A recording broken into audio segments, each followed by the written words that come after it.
અમારે લાઈન પથરાઈ ગઈ ને તો લાઈટ વહી ગઈ. અમારે બધા બાકી જો લાઈન મૂકી દીધી. આ હોલવાળી લાઈન છે. તો મિત્રો રાતે લાઈટ આવી ગઈ હતી ને તે આટલું પી ગયું હતું. જય માતાજી મિત્રો, કેમ છો બધા મજામાં? આપણે પાણી આવે છે. લાઈટ 4-5 દિવસ પછી ફૂલ આવી છે. તો એ બાજુમાં ફુવારા હાલે. આપણે માંડવીમાં પાણી ચાલુ કરવાનું છે. એમાં દેખાય માંડવી સામે. એમાં પાણી ચાલુ કરવાનું છે આજે. બકાલે પડીએ ને પછી માંડવીમાં પાણી ચાલુ કરવાનું છે. અહીંયા 4-5 દિવસ પછી ફૂલ લાઈટ આવી છે આજે. ફુવારા ચાલુ છે અહીંયા. બીજા સામે ફુવારા હાલે દેખાડવે ને તો એ નહીં દેખાડે. અહીંયા ફુવારા ચાલે. ઘણા દિવસ પછી લાઈટ આવી છે ફૂલ, બરાબર. તો આપણે પાણી ચાલુ કરી દીધું છે. કરવાનું છે હમણાં માંડવીમાં પાણી ચાલુ છે. વરસાદ તો થયો નથી, માંડવીમાં પાણી ચાલુ કરવાનું છે.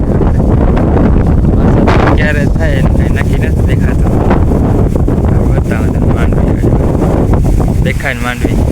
આ આપણી માંડવી છે. કેમ છે ભાઈ? વરસાદ તો ક્યારે થાય? હવા માંડવી બાજુ છે. આગાહી તો આપણે પાણી ચાલુ કરવાનું છે. આ બાજુ માંડવી છે બધામાં કલાક વાવી છે ને એ બધી. અમારે બધા માટી કાઢેલી છે. વરસાદ તો થયો કોઈ નહીં. અહીંયા બલ્લારીની વાવેલ છે માંડવી. બલ્લારીની વાવેલ છે. વરસાદ કાઢતો નથી. આપણે નથી.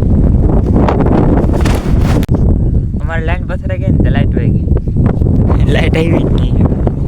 લાઈટ પાછળ લીધી હતી ઘર ત્યાં મૂકેલી છે. એમાંથી એટલે અહીંયા પગાડી દીધી આ ખૂણામાં. લાઈટ વહી ગઈ. હવે લાઈટ વગર કાંઈ મેળ થાય નહીં. લાઈટ ક્યારે આવે? બાકી માંડવીમાં પાણી ચાલુ કરવાનું એટલે આ ખૂણાથી લીધો.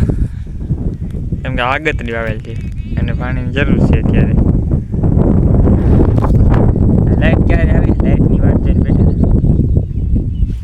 બાકી જો લાઈન મૂકી દીધી. આ હોલવાળી લાઈન છે. છે ને હોલવાળી લાઈન. આખી લાઈન હોલવાળી છે. બીજો કટકો હોલવાળી છે. એટલે ફિટરની હોલ છે. આવું છે લાઈટ વગર તો. મિત્રો રાતે લાઈટ આવી ગઈ હતી ને તે આટલું પી ગયું હતું. અત્યારે પાછી લાઈટ વહી ગઈ છે. બપોર પછી બ્લોગ બનાવ્યો. હવે મળીને આ બ્લોગમાં. જય માતા.